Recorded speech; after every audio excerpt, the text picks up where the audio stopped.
यहाँ हम देखते हैं कि नारू अपने घर में सो रही होती है, जो कि उसके कबीले के बीच में होता है। वो सुबह में खाना खोजने जंगल में जाती है। वहां पे वो अपनी कुल्हाड़ी से निशाना लगा के देख रही होती है।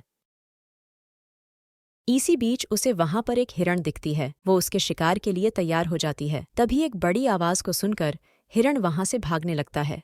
लड़की और कुत्ता उसके पीछे भागते हैं, लेकिन हिरण वहां से भाग जाता है। इसी बीच कुत्ते की पूंछ एक शिकंजे में फंस जाती है। नारू उसे शिकंजे से आजाद करती है। फिर से वो बड़ी आवाज होती है और नारू उस आवाज की तरफ जंगल में चली जाती है, जहां आकाश में उसे कुछ चमकता हुआ दिखता है। एक और नारू शिकार की कोशिश कर रही होती है, लेकिन उसका भाई ही बाज पर तीर चला देता है। तब नारू कहती है कि वो अपने पहले शिकार के लिए तैयार है। नारू अपने घर पे लौट जाती है, जहां उसकी माँ औषधि पीस रही होती है। नारू की माँ चाहती है कि वो भी औषधि बनाना सीखे। दूसरी ओर एलियन शिप में से एक एलियन उतरकर अदृश्य हो जाता है। नारू दवा बनाने के लिए केशरी फूल जमा करती है। घर जाते वक्त उसे कुछ साथी बताते हैं कि उनके एक साथी को शेर उठाकर ले गया, और फिर वो उसे खोजने जंगल में निकल जाते हैं।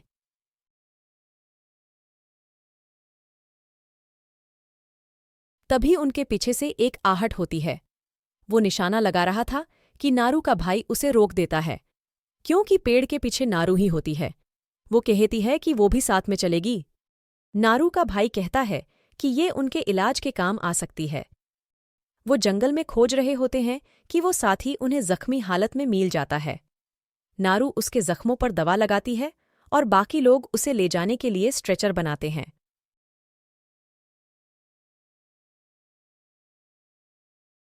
वो उसे केशरी फूल खिलाती है, जिससे उसका खून ठंडा होकर बहना रुके।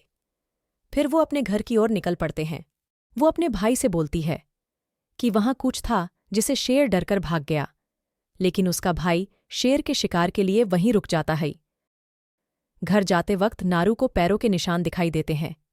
वो अपने साथी को निशान दिखाती है तो साथी कहता है कि ये भालू के भी हो सकते हैं। तब नारू कहती है कि ये सिर्फ 2 पैरों के निशान हैं और ये अजीब है, और मुझे अपने भाई को ये बात बतानी होगी। ये बोलकर वो जंगल में निकल जाती है। फिर उसका एक साथी भी उसके पीछे आता है। पहुंचती है, फिर वो उसे उस अजीब निशान के बारे में बताती है। तब उसका भाई उसे बोलता है कि शेर यही कहीं आसपास है।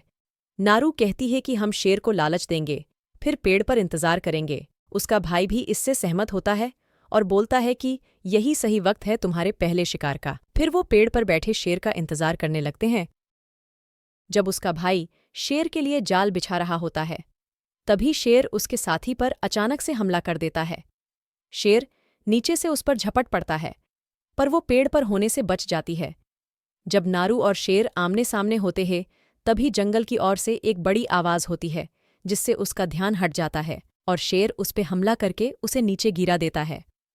नारू को जब होश आता है, तब वो अपने घर में होती है। उसकी माँ उसे बोलती है कि तुम्हारा भाई तुम्हें घर लेके आया। उसकी माँ ने उसे दवाई दी और कहा कि तुम्हारी दवा के कारण उसका साथी बच गया। तब वो अपने माँ को बताती है कि जंगल में कोई और भी है। तभी बाहर आवाज होने लगता है। नारू का भाई शेर का शिकार करके उसे अपने कबीले में लेकर आता है। ये देखकर सभी लोग खुश होते हैं और उसे लेकर खुशियां मनाने लगते हैं। तभी वो नारू से बोलता है कि हमने शेर को मार दिया। तब नारू बोलती है कि जंगल में कुछ तो है, और गिरने से पहले उसने एक रोशनी देखी। तब वो उसे बोलता है कि शिकार करना तुम्हारे बस की बात नहीं है नारू। शेर को हमने नहीं मैंने मारा है। दूसरे दिन सुबह नारू फिर से जंगल में शिकार के लिए निकल जाती है। उसे जाते वक्त एक पेड़ पर उस एलियन का हरे रंग का खून दिखाई देता है। फिर वहीं पर पड़े पैरों के निशान देखकर वो उस एलियन के साइज का अंदाजा लगाती है। इस और एक भेड़िया एक खरगोश का शिकार कर रहा होता है और उन्हें एलियन स्कैन कर रहा होता है। एलियन उन पर हमला कर देता है। भेड़िया और एलियन दानव आमने सामने लड़ाई के लिए खड़े हो जाते हैं। उनमें लड़ाई होती है और वो भेड़िए को बीच में से काट देता है। फिर वो भेड़िए की खाल निकाल लेता है। दूसरी ओर नारू एक खरगोश को मार रही होती है, लेकिन वो भाग जाता है। फिर कुल्हाड़ी लेकर उसके मन में एक ख्याल आता है। वो पेड़ की छालों की मदद से एक रस्सी बनाती है और उस रस्सी से कुल्हाड़ी को बांधती है। फिर वो रस्सी को पकड़कर कुल्हाड़ी का निशाना लगाकर देखती है। फिर वो खरगोश को मारती है और उसे आग पर पकाकर खाती है।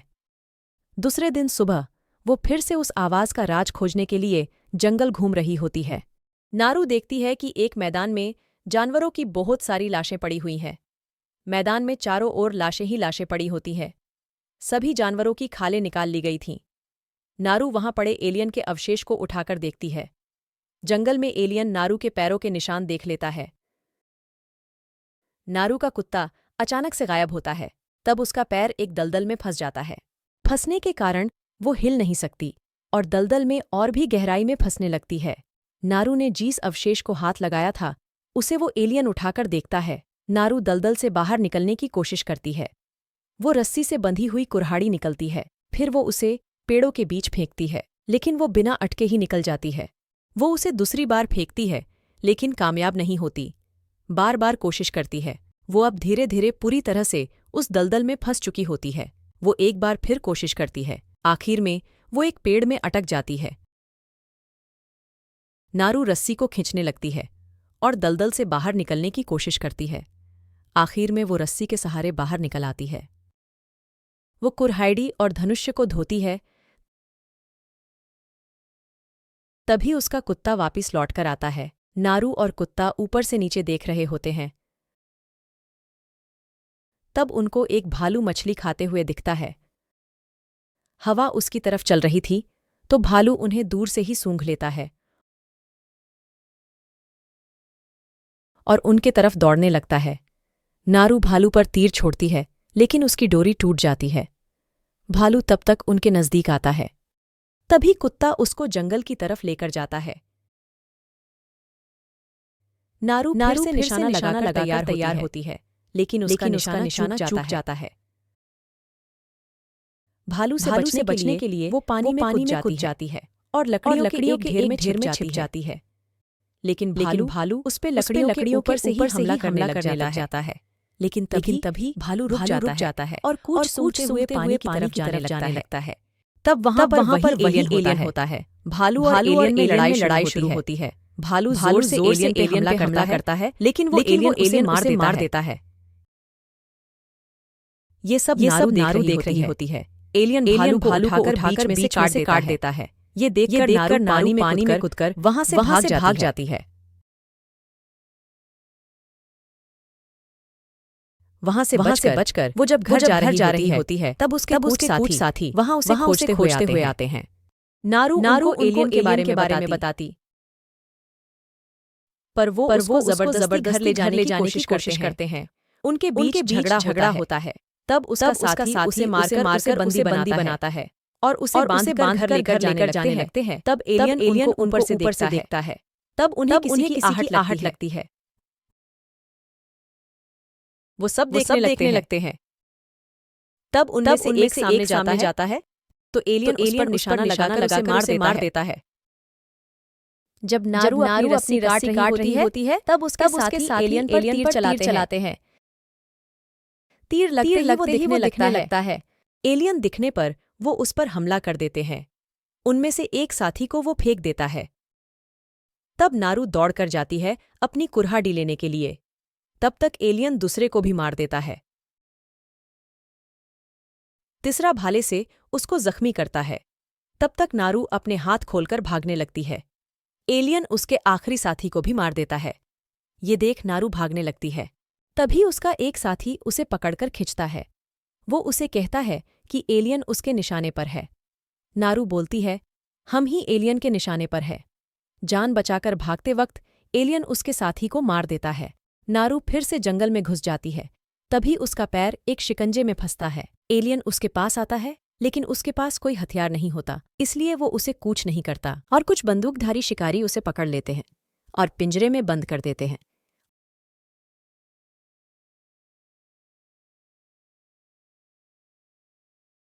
वहां एक आदमी उसे परेशान करने लगता है। तभी एक दूसरा आदमी वहां पर आकर पूछता है कि सच सच बताओ कि वहां पर तुमने कया कया देखा। वो उस दानव के खिलाफ मदद के लिए बोलता है और वो उसके भाई को कैद से निकालकर उसको दिखाते हैं। दूसरे दिन वो शिकारी लोग इन दोनों को जंगल के बीच में बांधकर रखते हैं ताकि वो उस दानव के खिलाफ इनका चारे की तरह इस्तेमाल कर सके।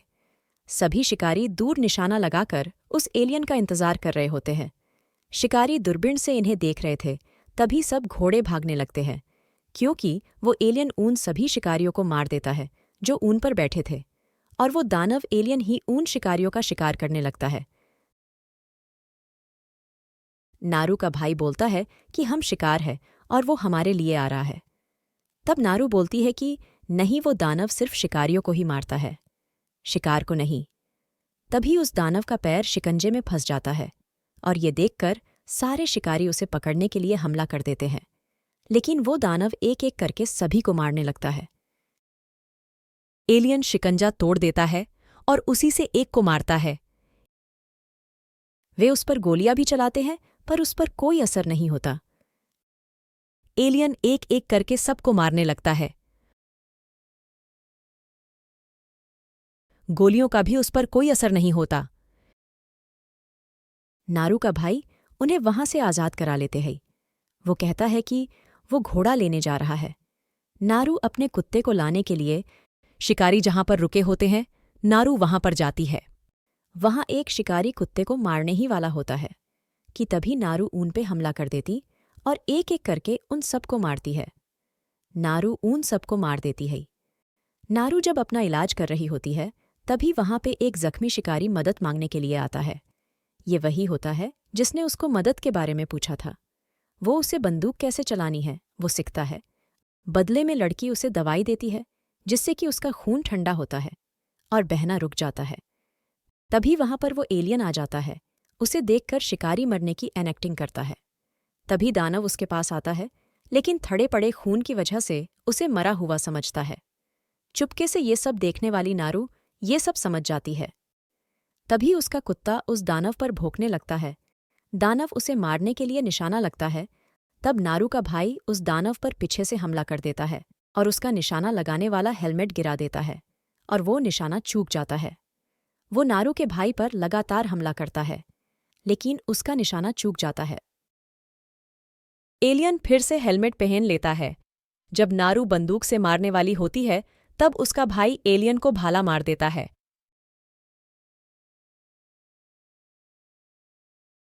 उन दोनों में घमासान लड़ाई होती है, पर एलियन वहां से गायब होता है और पीछे से उसे मार देता है। एलियन नारू की तरफ बढ़ रहा होता है, तब उसका भाई बीच में आकर नारू को भागने देता है। ये बात उसके कबीले में भी पहुंच जाती है। उसके माँ ये सब सुनकर रोने लगती है। यहाँ नारू नदी के किनारे से देखती है कि वही गोरा शिकारी नदी पर पानी पी रहा होता है। तब वो उस पर बंदूक से निशाना लगाती है, पर कुछ सोचकर गोली नहीं चलाती और उसे पास जाकर बेहोश कर देती है। नारू उस शिकारी को जंगल में ले जाती है और उसका एलियन को फंसाने के लिए चारे की तरह इस्तेमाल करती है। वो खून ठंडा करने वाले केशरी फूल खा लेती है। वहां वो एलियन आता है, लेकिन नारू को देख नहीं पाता और उस शिकारी को देखकर उसे मार देता है। जब उसका सर उठाने के लिए नीचे झुकता है, तब नारू पीछे से गोली चलाकर उसका हेलमेट गिरा देती है और उसे उठाकर जंगल की तरफ भाग जाती है। यहाँ नारू अपना जाल बिछाती है और उसे दलदल वाली जगह तक लेकर आती है। नारू एक पेड़ पर से उसे देखती है और उस पर ऊपर से हमला कर देती है, लेकिन वो उसे दूर फेंकता है। जब वो मारने जाता है, तब कुत्ता उसको पीछे से आकर काटता है। नारू के बिछाए जाल में वो जख्मी होता है। अब नारू उसी का हथियार उठाती है और उसका हाथ काट देती है। वो नारू को मारने की कोशिश करता है, पर नारू बच जाती है। वो कुल्हाड़ी को मारकर उस पर चढ़ती है और उसे रस्सी से उस दलदल में खिंचती है। अब एलियन दलदल में डूब जाता है। वो वहां से बाहर निकलने की कोशिश करता है और अपना हथियार निकालता है, लेकिन हेलमेट का निशाना उसी पर लगता है। जैसे ही वो हथियार चलाता है, वो खुद को ही मार देता है। इस तरह नारू एलियन को मार देती है। दूसरे दिन हम कबीले का दृश्य देखते हैं, जहां नारू एलियन का सर लेकर अपने घर आ रही होती है। सभी लोग वहां पर आते हैं। वो उन्हें बंदूक दिखाकर कहती है कि यहाँ रहना खतरनाक है। हमें किसी और सुरक्षित जगह जाना होगा। हम देखते हैं कि सभी लोग खुशी से चिल्ला रहे हैं। यहाँ हमारी कहानी समाप्त होती है। अगर आपको ये वीडियो अच्छा लगा तो हमारे वीडियो को लाइक और सब्सक्राइब करें।